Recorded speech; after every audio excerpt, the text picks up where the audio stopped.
Alright mga otits, no? It's me, Motorham, nagbabalik. Panibagong araw. Panibagong pagpapagod na naman sa gym mga otits. Pero bago tayo pumunta ng gym, bili muna tayo ng chicken breast. Baka di natin maabutan, masaraduhan tayo. Anong oras na? 3:38 na kasi mga otits. Pag inuna natin yung gym, baka pagtapos natin sarado na yung bilihan. So punta muna tayo dun. Let's go. Pala ko magpalinis ang motor mga otits.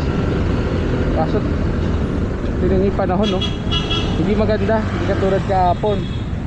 2 araw na tayo hindi matuloy-tuloy magpalinis ang motor. Baka naman ngayon magpalinis ako, biglang umulan. Aray ko po.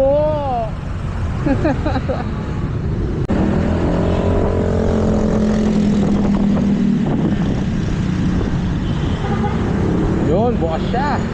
Kahapon lang dineliver yung mga stocks dyan eh. So meron pang chicken breast dyan mga. Hindi pa tayo maubusan yan. Park muna tayo ulit. Ayun.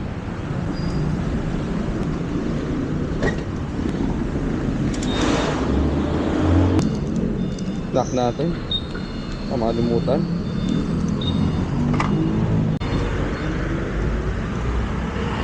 Pili tayo, lakad tayo.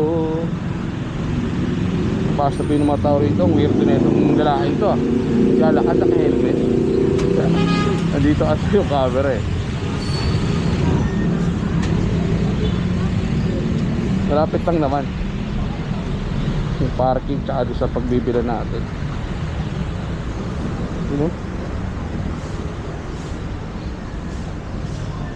Breast fillet po. 1 kilo.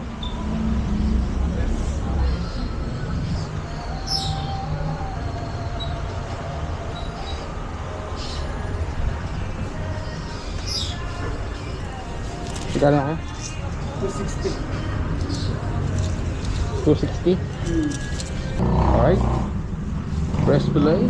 Safety. So ano to, 1 kilo pang 2 araw to eh.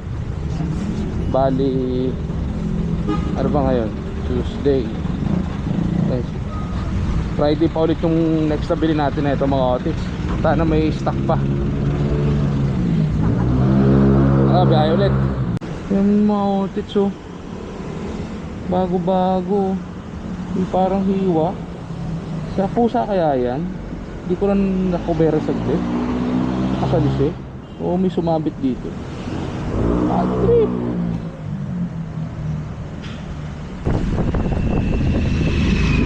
Nakatayo eh, no?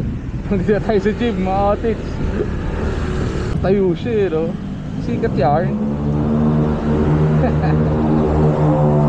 Alright, tara, gym muna. As always, don't stop hanggat di ka pa masarap.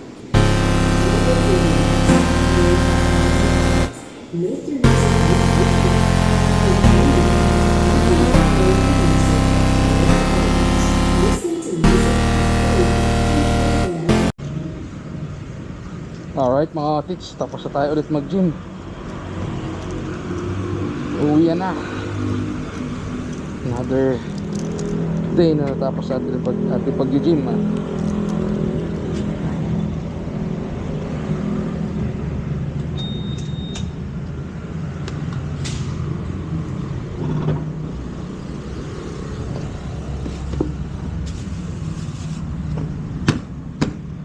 So yung mga otis, so nakapag-prep na tayo ng last meal natin, dinner.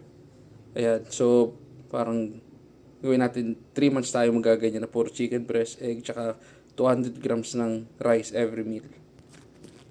So yun, kakain muna tayo mga otis, no? So yun, tapos na yung araw natin ngayon, Tuesday, ayun lang. Bumili na tayo ulit ng chicken breast, nag-gym, tapos ito nag-meal prep tayo. So yun, tignan natin yung magiging result. So kahapon din tayo nakapagtimbang eh. Tapos kaninang pagising natin, nagtimbang ako. Mag-start tayo sa weight na 86 kg. Ayan, pakita ko sa yung screenshot. Ayan yung screenshot ng timbang. 86 point something siya. So after 3 months, or every month, magtitimbang tayo. Titignan natin yung result. Alright? Abangan nyo. Peace out! Brr!